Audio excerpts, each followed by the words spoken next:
You're watching Packers Total Access Live, your daily source for Green Bay Packers content. Created for the fans, by the fans.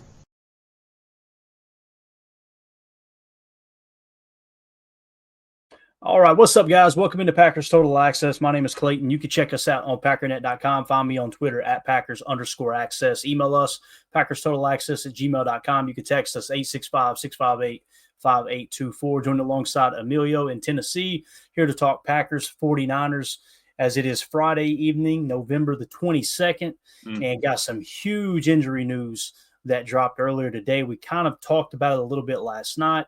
There were many people just kind of shrugging it off like, nah, they're playing, they're throwing smoke signals type thing. And like I said, got some huge news in regards to the San Francisco 49ers and their health or lack thereof. Before we get into it, so Emilio, we kind of hit on this last night, man. And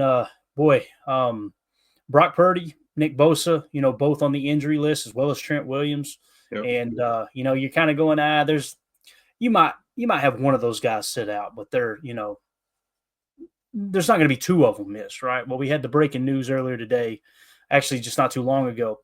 NFL tweeted out 49ers roll out quarterback Brock Purdy and defensive end Nick Bosa Sunday at the Packers. Now, there's some people on Twitter going, the 49ers will change their mind. They'll be playing. This is just them playing game. They can't do that, guys. Once they're ruled out, that has never happened, that a player has been ruled out and then they end up playing in the game, okay? And you guys know the way Vegas ties into everything with the betting odds and all that and the partnership they have with the NFL. It's just something that they don't want to open that can of worms. So definitely, no doubt about it, Brock Purdy and Nick Bosa are going to be missing Sunday's game, the matchup there at Lambeau Field, 3:25 kickoff. Emilio, this is huge news, man. Again, we kind of talked about the injury report, and it's like, I kind of felt like Brock Purdy probably wasn't going to go, but I almost assumed that Nick Bosa would go out there, right? Wouldn't practice all week and go out there on Sunday and play. But, man, this is big time for the Packers here. Definitely. And we had talked about that with Kyle when I was listening to his interview. It was kind of like, we'll give him right up to game time, that last whatever hour and a half till they have to decide. And the fact that they called him out this early, I think that's a big statement. I mean, that they're not even going to make it through the weekend. That obviously, I'm sure they're going to travel with the team, right? But Matt was talking. It's going to change a little bit, but it's not going to change everything about the team you're about to face, right? I mean, they're still going to try to move the ball like Kyle wants to. They're still going to try to get pressure with the front four. But I know we've looked at some of those numbers, and it does drop when he's not on the field. In both instances, Purdy or Bosa. So definitely will hurt him. Yeah, it's funny you mentioned that. I've still got that screen grab here. So Rob Domofsky had tweeted out, big difference in the Niners pass rush with and without Bosa on the field. With Bosa, the pressure rate is 33% and the sack rate is at 8%. Without Bosa, it drops from 33 all the way down to 18%, and the sack rate drops all the way from 8% to 2%. Man, it's absolutely huge that he's not playing in this game. And It allows you to as Prince in the chat, appreciate you, Prince. He says Bosa not even making the trip. What it allows you to do, that's huge. I mean, you don't want to see the injury, right? But that's big for even the team captain type thing, setting that tone. Yeah, no doubt about it, man. That stuff matters, and even being on the sidelines, giving tips to the other pass rushers, like we talked about that, earlier in the year, how Preston Smith, even though he wasn't getting as many snaps those first few weeks, you could see him coaching up guys on the sideline, and then when they were on the field, he was still giving tips. Obviously, got all that veteran experience. And Nick Bosa is a top 3 pass rusher, no doubt. Definitely. You heard the same thing about how you were talking about P. Smith. You heard that in Rashawn's interview. He's like, dude, I got a lot to thank for Preston for me being, the pass rusher I am and where I've got to in this sport. So that stuff is real. That stuff definitely helps him. Him not even being on the sideline is going to be big. Yeah. Yeah, I completely agree, man. And again, it's good news. It doesn't mean it's a slam dunk win. You got to come out ready to play. And we know that Kyle Shanahan, listen, he's not going to roll over for Matt LaFleur. It's not going to happen. They are so competitive. They're friends, obviously, and ultra competitive with each other all the way back to the Piss Boys day at Washington, way back in the day when they were all on the same coaching staff. Now the question is, who's going to be playing for him? We played a video yesterday showing a San Francisco 49ers beat writer or insider, whatever you want to call him, Grant Cohen, I think it was. Yep. It said Brandon Allen, right? And immediately everybody's like, no, it'll be Josh Dobbs. It'll be Josh Dobbs. Well, lo and behold, this came out from Adam Schefter earlier. 49ers head coach Kyle Shanahan announced quarterback Brandon Allen will start Sunday against the Packers in place of the injured Brock Purdy. So, it's going to be very, very interesting to see what he can do. We actually pulled his PFF card here that we could take a look at, as well as Badger Trio in the chat says, but also we're playing quarterback with no film.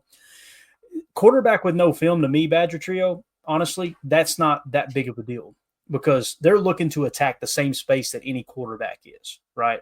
Mm-hmm. You know what style of quarterback he is. If you had never seen him play a snap in his whole entire adult life, and then they come out on Sunday and they're like a crazy, extreme, scrambling quarterback, that could be a mismatch, a disadvantage, right?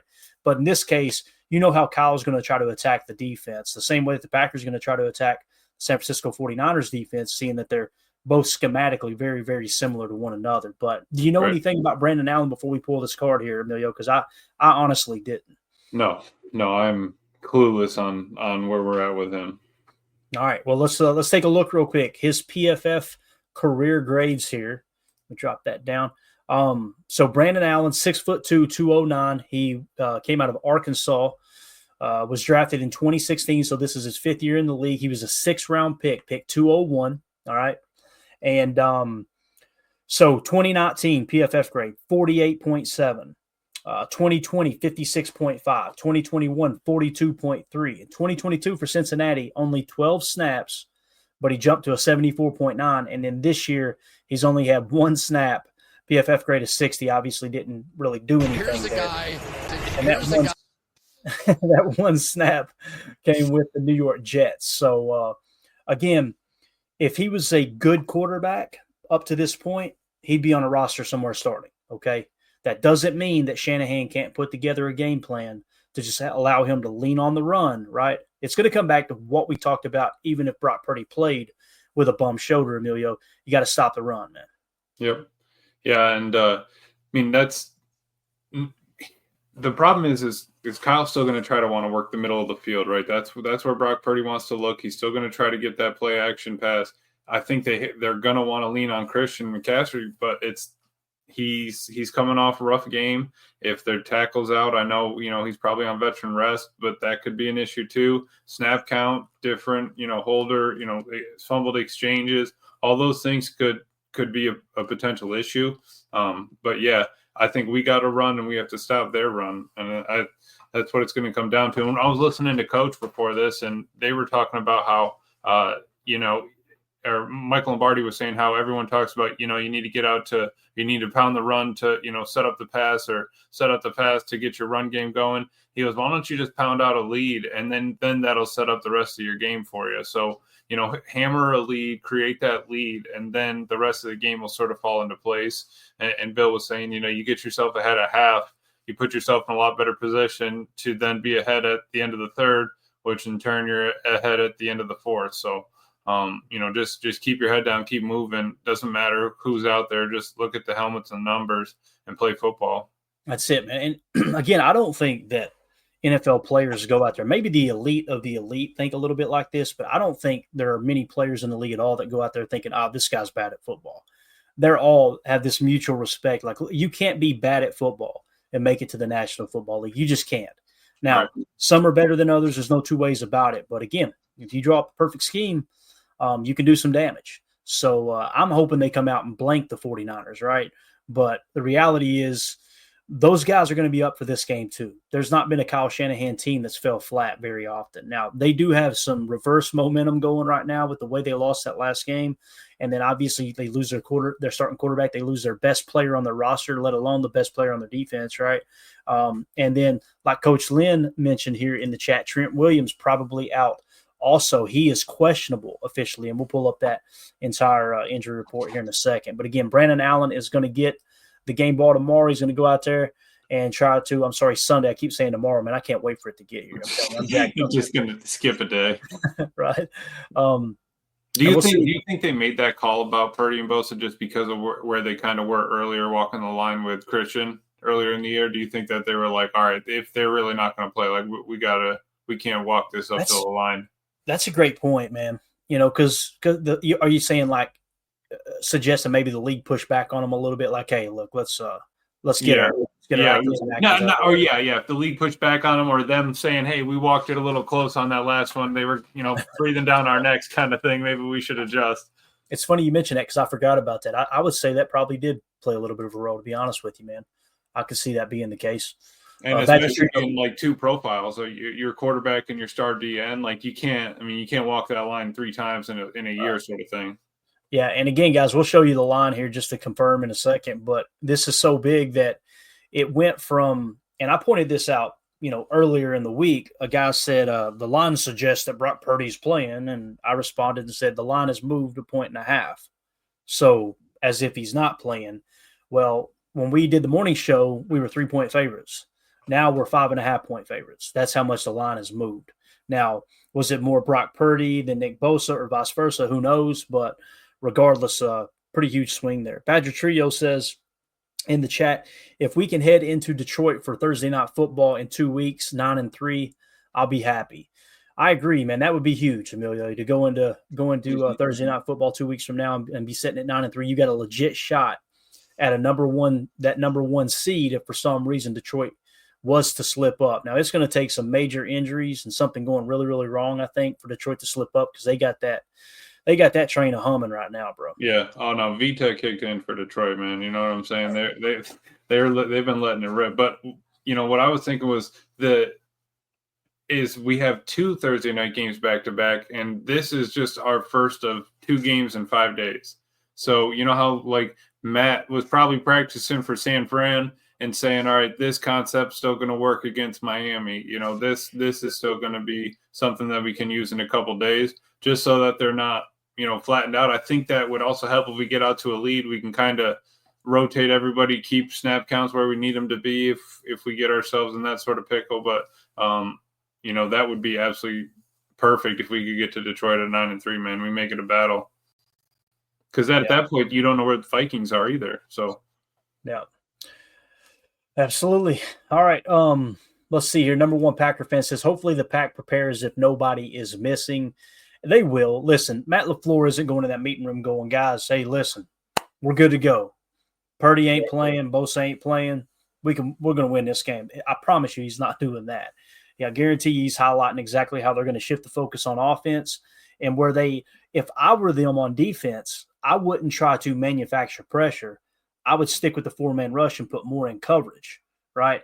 And maybe keying on the run on your way to that coverage as opposed to getting too aggressive, trying to make up for that pressure that's not going to be there for Nick Bosa not being in the lineup. But I think this is a great point right here, Emilio. I mean, you got to go in there and just prepare like, hey, look, this is Brock Purdy. It's not like the backup quarterback's game is so different from Brock Purdy stylistically, right? Right. And in terms of deployment of the players on the field, they're going to look to do a similar thing. Now, they may lean on Debo a little bit more for some end-around stuff to try to stretch the field horizontally and then run vertically with their running back. But, yeah. Right, because Debo's been averaging, I want to say, around 3 carries a game. So that could definitely maybe double this game at least. But, yeah, I think that his same philosophy, same scheme is going to be set in stone. I don't think, it's going to change up. I don't think it's going to kind of be like how we were with Malik, how we, completely flipped it. I think that they're still going to kind of ask him to throw, say 20, 30 times this game just because either he's going to have to or that's how it's going to open up if the run game is setting up the pass sort of thing. And, yeah, I think Matt was kind of talking about that in his interview. It was like, hey, it doesn't really matter who's out there. We just got to play. It's, even if they do, even if you're not prepared, you still have to be for what's to come, even if they don't play. So I definitely think that's where the head will be. Badger Tree on the chat says, can't look ahead to the Dolphins. It's key, one game at a time. Amen, brother. Ron Samble says Debo is a decent run threat also. There you go. It's exactly what we were just talking about. Rel in the chat, good to see you, buddy. He says, I anticipate us either being 11-4 or 12-3 by Christmas. Boy, I hope you're correct, sir. I hope you're correct. Now, you guys know going into the season, I was thinking 10 to 13 wins. And the number I keep coming up with is 12 right now. I'm kind of settling in at 12. Typically, the way that works is I won't allow myself more than a 3-game buffer there, Emilio, when we pick in the preseason. And then as the season goes along, it's okay. I feel comfortable with 11 now. I'm at that point. I'm almost to the point where 12 is like, okay, I feel really good about 12 wins. How about you, man? Do you think that's unrealistic? I mean, obviously anything can go wrong, and also you could get hot here and run the table. No, I think that would be pretty sweet. I want to say my guess for the season was 12-4, 12-5, maybe. We'd have to pull the I have to go back and see again, but roll the tape back. But yeah, that would be ideal. That would be a great Christmas present. I mean, even if I don't have a Milwaukee under the tree, I'd be happy with 12-3. That's ideal right there. I was in a local Ace yesterday, and we were buying mulch. We had to buy like 100 bags of mulch, and we were getting a couple other things. And I walked by one aisle, and I'm telling you, both sides, from the floor to the ceiling, was Milwaukee. I almost took a picture, but I'm like, I ain't going to distract him. He needs to be productive out there at work. Yeah, I would have veered off with the mower, messed up the stripes and all that, man. You would end up at a local watering hole, drinking your sorrows away out of jealousy, not having everything in that aisle, right? Mm-hmm. By the way, Milwaukee Tools sponsor the show. All right. Prince in the chat. Green Bay forecast for Sunday, 46 and cloudy. Absolutely perfect football weather. And if I remember correctly, Prince, I think it was something like a 7 to 8 mile an hour wind. So everything's on the table, man. No doubt about it. I'm so fired up for Aaron Rodgers, too. Our viewer, Aaron Rodgers, not the real Aaron Rodgers. His life kind of sucks right now, but we'll leave that alone. But we got a viewer that is under the name Aaron Rodgers. It's going to be his first trip to Lambeau, and it's going to be to watch that Niners game. This is setting up for them to have at least a much better shot at coming away with the dub. Any trip to Lambeau Field, win or lose, is worth the trip. Don't get me wrong. Yeah, I've lost to the Jets by 15 points. I think it was like 25-10. I still had a great time in Lambeau. It was me, man. My first trip up for the Bears game back in 2003. They lost, and that ride home was 13 hours. Yep. And I'm telling you, the whole way back, it was like I can't wait to get back up there. It was still. I took the work truck up there, and we didn't have any weight in the back. That thing was bouncing the entire highway. So then I stopped at Walmart, grabbed some bags of mulch, and threw it in the bed. And the ride home was a lot smoother. Love it. Prince in the chat said, from what I saw, Purdy will travel, so he will be on the sideline to help the backup. I think that is huge. I think that's big. Purdy is well, you heard, if you watched or listened to the morning show earlier today, I read off a tweet that had a quote from Greg Cosell, and he was talking about how Purdy hasn't been playing good here lately because everybody's gotten so accustomed the last 2 to 3 years of him just balling out, and he does it cerebral, if I said that right? He does it with his mind as much as he does the physical tools. To be the Mr. Irrelevant, the last pick in the draft, is just still wild to me, man. It really is.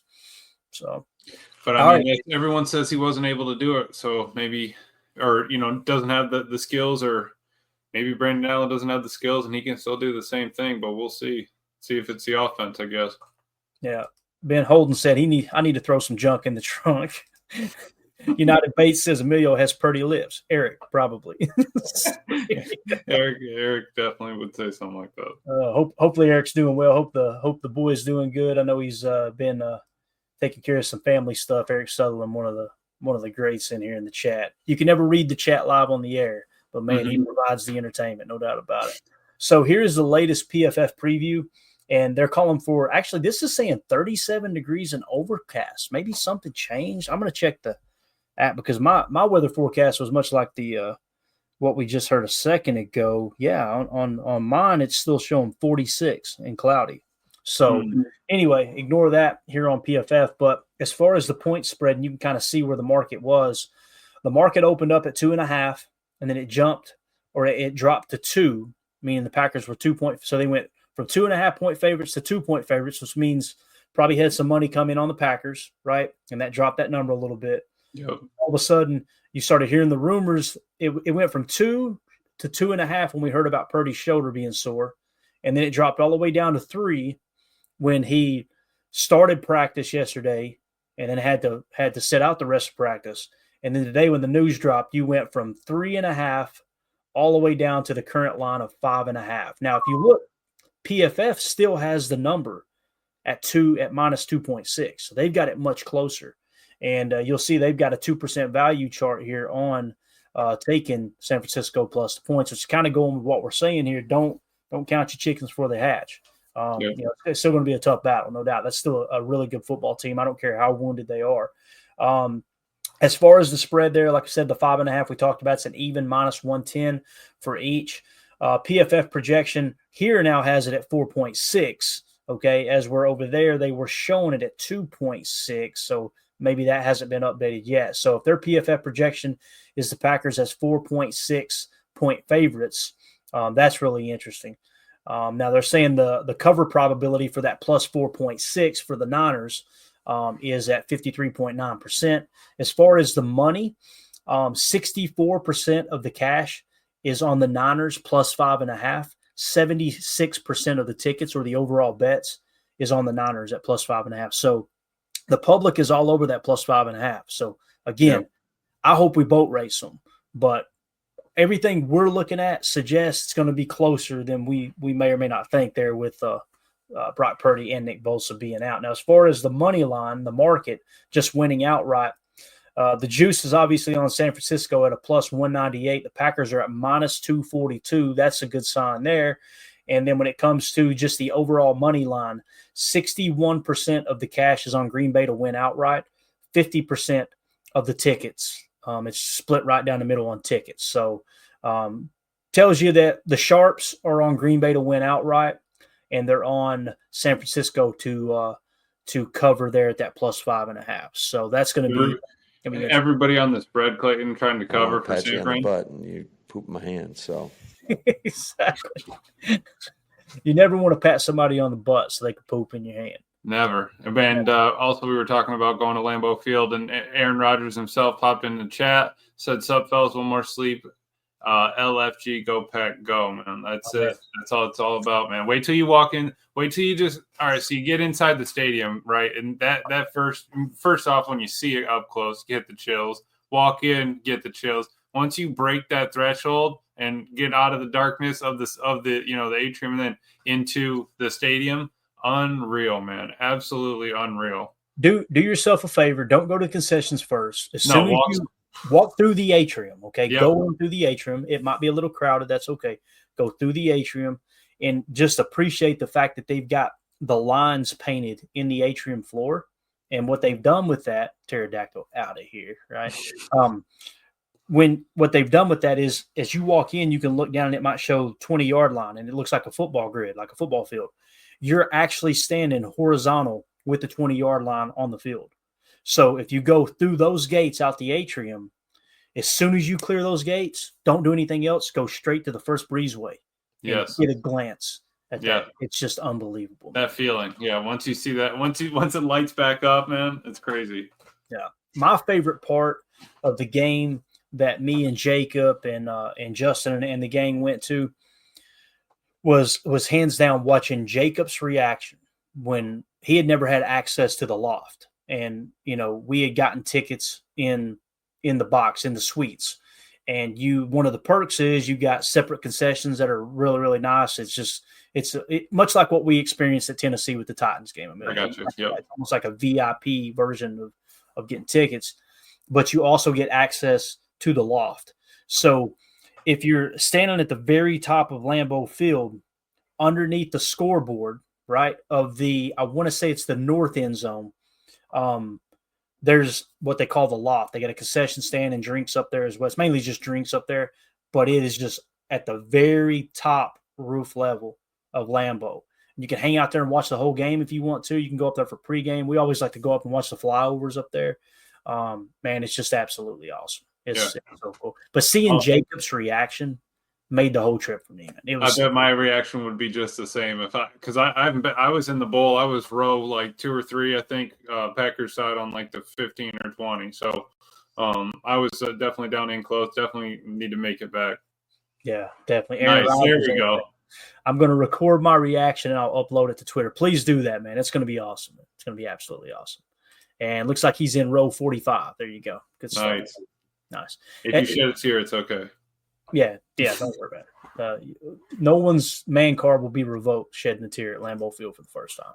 Ron Sample says going to be a lot of Blaze Orange in the stands. Yes, there is, boys. We know that's where Timothy is right now. Tim out there trying to bag him one. So we'll see if he lands one or not. If so, I'm gonna need some of that deer jerky, no doubt. Anything else you want to hit on as far as the gambling numbers here, Emilio? The other thing I did want to point out, Brandon Ayuk, being on IR, right? That's huge for them, right? And he's been out for some time now. So not only are they without their top edge rusher and their starting quarterback, they're without, many people would say, their number one wide receiver. At least they paid him like that, right?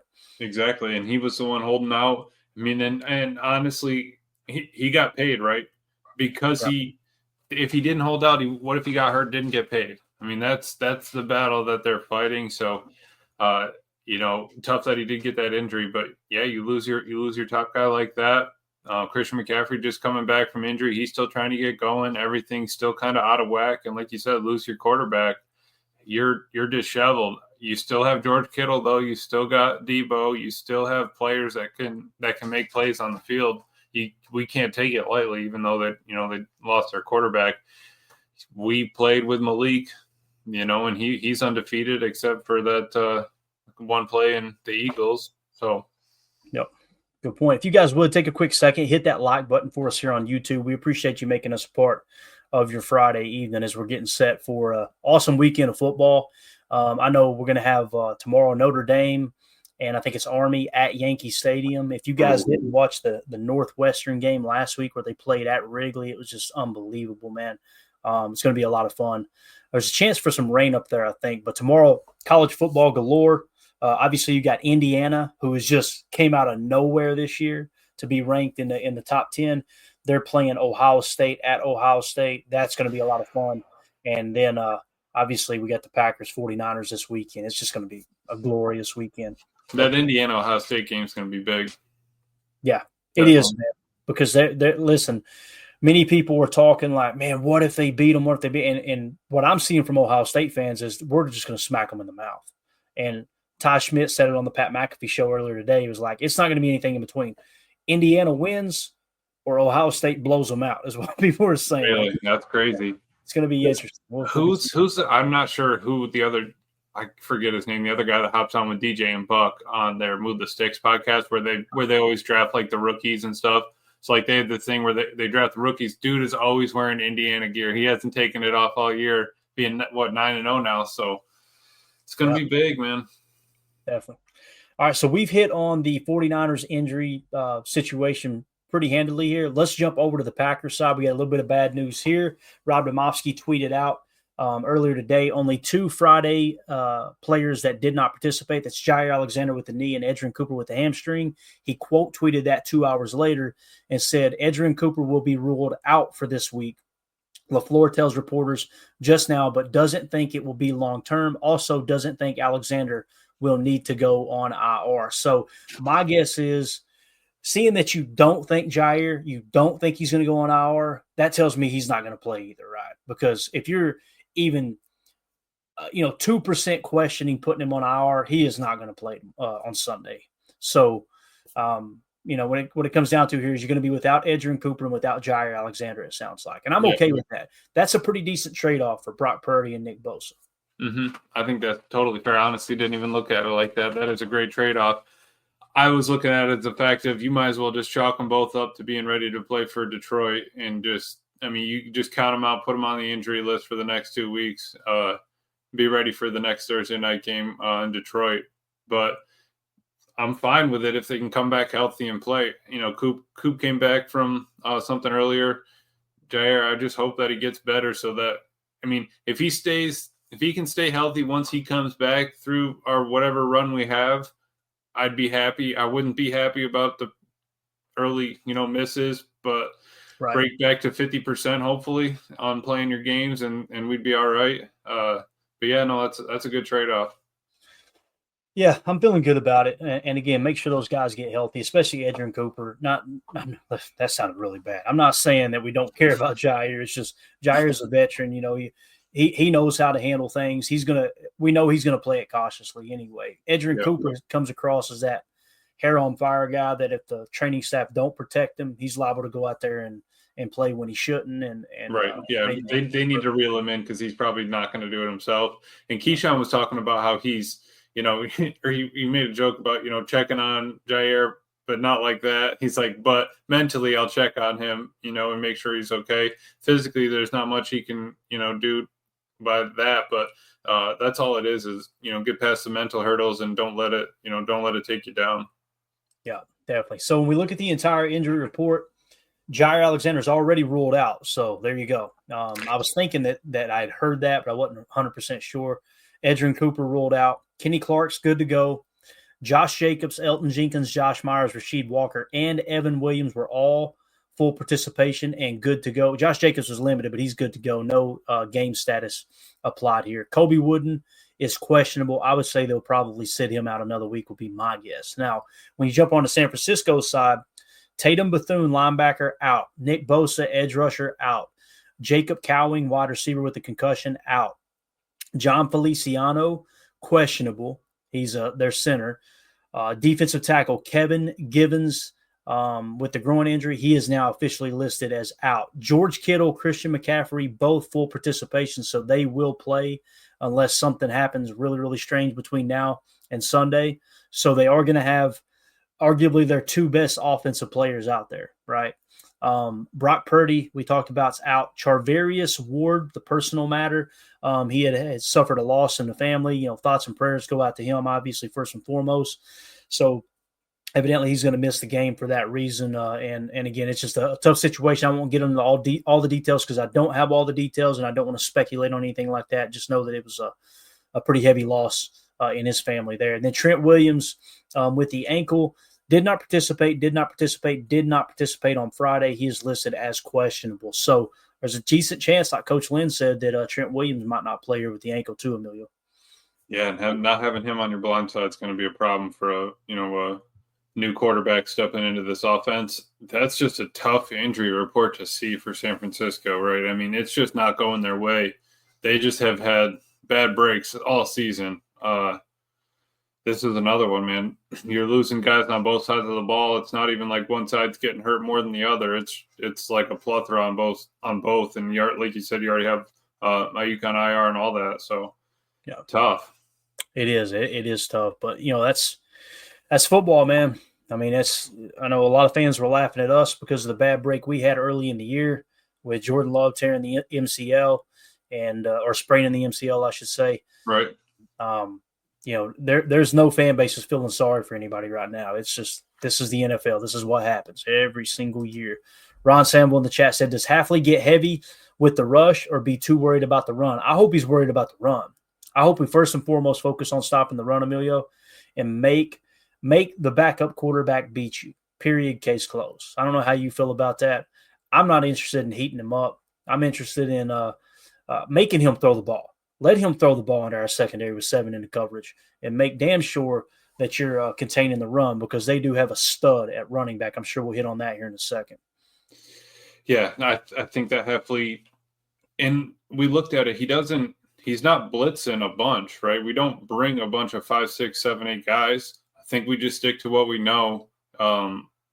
Keep up the sim pressures. I think you can maybe push him or test him a lot with a little bit of fake looks and bring a little bit of NASCAR and who's coming sort of thing. I wouldn't be too worried about it. I would, unless they really start cranking it up and gashing you. I would kind of stick to where you've been. I don't think we've been horrible on defending it. Yeah, I agree. Let's see. We got Tontron in the chat. I hope I'm saying that right. Only minus 5.5 points with all the injuries that the 49ers has with the question mark. Did the thinking emoji. Yeah. Again, man, I think it's going to be a close game. I think there's a decent chance it's going to be decided in less than 7 points. That ain't no problem. That ain't no problem. Well, that's right, Shannon. Ron Sample says, even with all the injuries, the 49ers have been in every game. That's Kyle Shanahan, man. He's going to have them in the ball game, no doubt. Yep. So let's see here. Aaron Rodgers in the chat says, I wonder if it's coincidence that they are this injured. They are an older team. They constantly make deep playoff runs, which is extra wear and tear on their bodies. That's a great point too, man. We don't talk about that, but if you play 2 extra games than everyone else 4 years in a row, Emilio, that's a lot of wear and tear on the body, man. It is. Yep. And like you said, with the age getting up there, that's tough. And it's the Lombardi hangover, right? They didn't quite get there. They didn't quite finish it off, and it's happened a couple times now. How many times are you going to climb almost to the top of Everest and fall another 100, Right. 100,000 yards, having to climb all the way back up again? Yep, definitely. All right, let's shift gears now and jump into. Let me make sure we got everything covered there, and we did. Awesome. Let's hop over to NFL Pro real quick and kind of look at some of their preview here. So obviously we talked about this earlier in the week. Points per game, dead tied in 8th place in the NFL. Both the Packers and the Niners are averaging 25 points per game. Point differential, the Packers are 11th in the league at plus 37. The Niners are 12th in the league at plus 28. Records in close games. We just got through talking about this is probably going to be a close game, even with those guys out. If that's the case. Records in close games, the Niners are 2-4. The Packers are 5-2 here in the 2024 season. Average margin of victory, the Packers are 24th at 7.7 points, and the Niners are 17th at 10.2 points. Turnover differential, the Niners are 11th in the league at a plus 3, and the Packers are 7th in the league at a plus 5. Total penalties, they're definitely a more disciplined team as they're 7th in the league with only 60 penalties. The Packers are 20th with 70 penalties. So, and when you break that down with how many games we played this year, Emilio, it basically means 1 extra penalty per game, right? Than the Niners are getting. Not huge, right? No, and that's what I was kind of looking at. I mean, I know I was hard on them earlier in the season with the penalties, but looking at it overall, it's like 60 versus 70. Okay, him and Ha, and where I think the Ravens are what last in the league. I don't even know how many they have, but just looking at which team is where with the records, it's not exactly adding up to no penalties equals good record type thing. But I was going to ask you, what do you think of the over under of the 44? Do you think that we would kind of break something like that, or?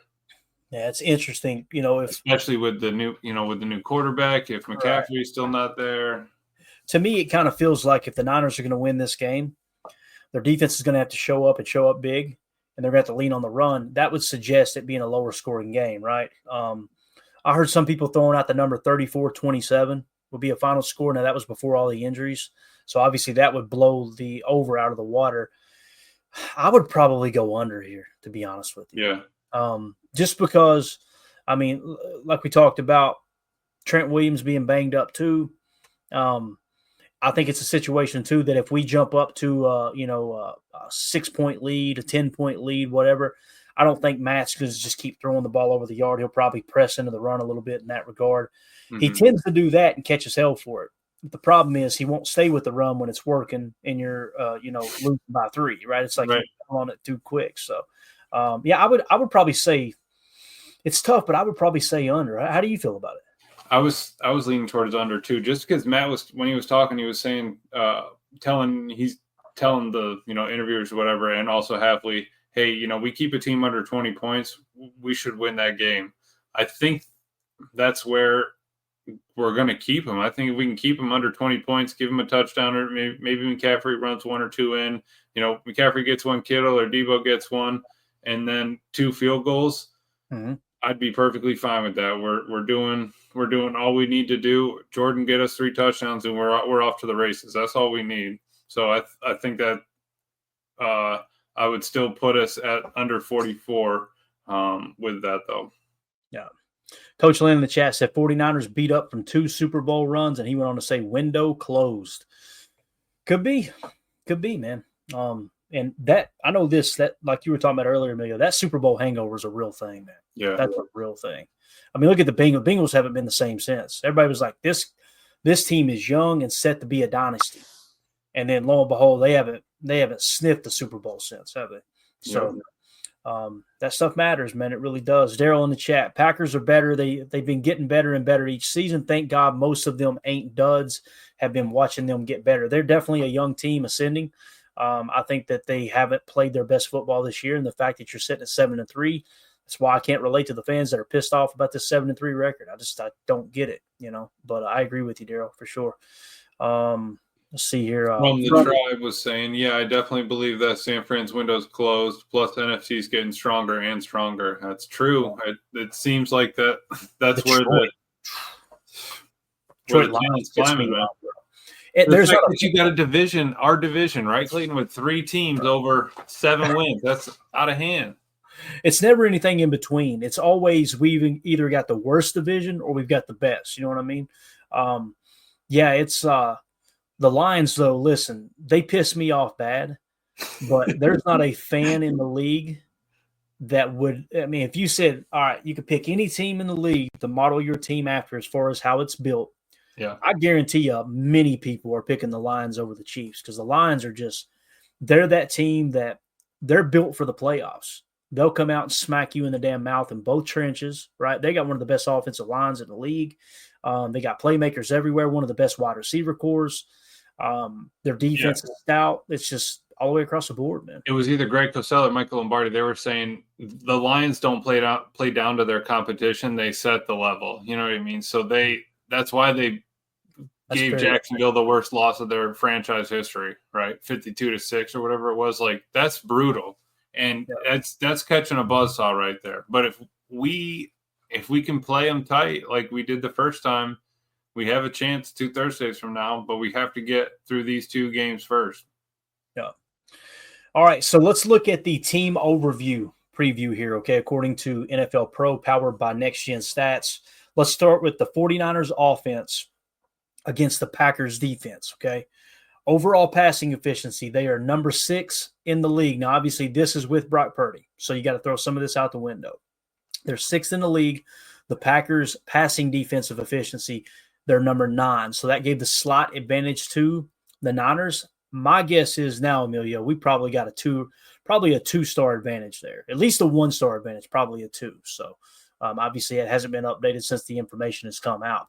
Overall rushing efficiency for the 49ers offense, number 6 in the league. That's going to stay the same. Even if Trent Williams isn't playing at left tackle, he's one of the best run blocking tackles in the game. Still, they're going to be very, very effective at running the football at number 6. The Packers defense is number 18 in that regard. That gives a 3-star advantage to the Niners.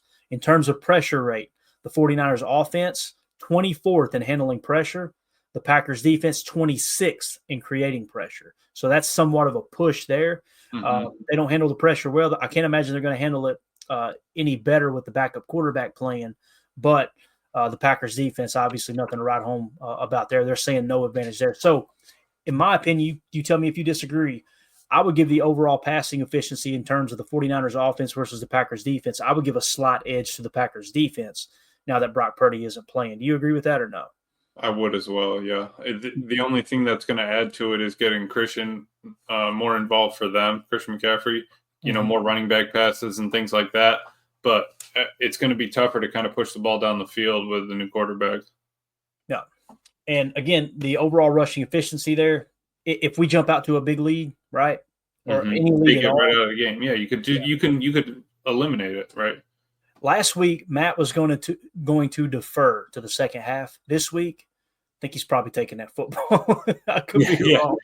But we talked about that. Yeah, we switched it up for a whole year, started taking the ball. Now we're going to start, giving it. And if he takes it right back, I don't know. But we'll see. All right, so on to the Packers offense versus the 49ers defense. Overall passing efficiency, the Packers are 11th on offense. The 49ers pass defense is 8th. That gives a slight 1-star advantage to the 49ers. Overall rushing efficiency, the Packers offensive running game is number 8 in the league. The 49ers defense is 17th. That gives a 2-star advantage to the Green Bay Packers.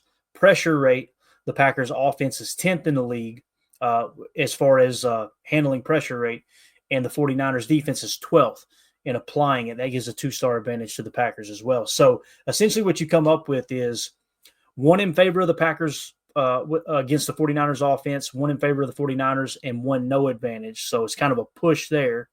And then with the Packers offense on the field, you've got 2 of these 3 categories kind of going in the Packers' favor. So that sounds like the recipe for a ball game that's probably going to end in a 6-point victory or a 5-point victory, barring anything crazy happen.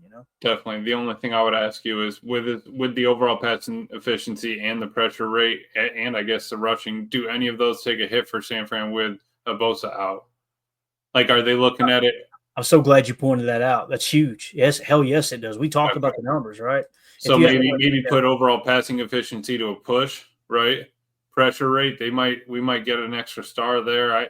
I think that we can kind of work these numbers a little bit with that information. That's a great point, man. And even with the overall passing efficiency, you would imagine it would improve. Right. It's not just talking about corners and safeties and how they're doing, or just how Quay's covering or whatever like that. It's or Warner or whatever. It's the whole defense as a whole kind of thing. But the other thing that Lombardi and Bill were talking about was being able to convert first downs in first and second down is going to be huge. If you're not putting yourself in those third down opportunities, or if you are their third and short, third and manageables, that's where we have to live. If we have to do a fourth down, fine. Get a first down on first or second, live in third and manageables. We can do wonders in the game. Completely agree. That's a great point, man. I can see the argument for the Packers having every advantage in terms of their offense against the 49ers defense without Bosa there. Right. Because like we pointed out, as Rob Domofsky tweeted out, with Bosa, the pressure rate is 33% and sack rate of 8%. Without it, it drops to 18% pressure and 2% sack rate. So, yeah, I feel comfortable. So I'm glad you pointed that out, man. It's going to be fun, man. Can't wait. As Bart Scott once said, can't wait. We need that job. No, we got to get that.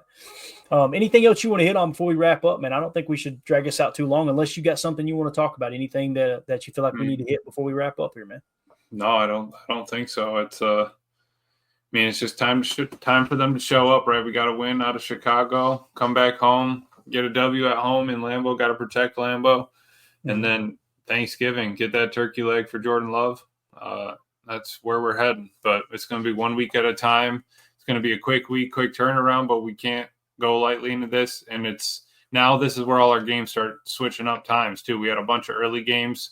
There was that one, I don't know when Packers put it up. It was a video of Josh Myers talking, or no, it was his interview. I'm sorry. And he was talking about how, on late games and night games, he goes, I used to hate him. He used to get up and, do stuff, and he would think about it way too much, be worrying about this, about that. And it would start bugging him. He said, now he just kind of, maybe take a nap, watch some film, go get a little, you got to just kill the time until you're there, or else you're going to go crazy thinking about it. Yeah, that's a great point. And it sounded like a lot of players like to play at noon. And they said there's nothing better than getting home and watching the second half of the 4 o'clock games. Right. Pretty cool. Think about that, the life of a football player, how awesome that would be.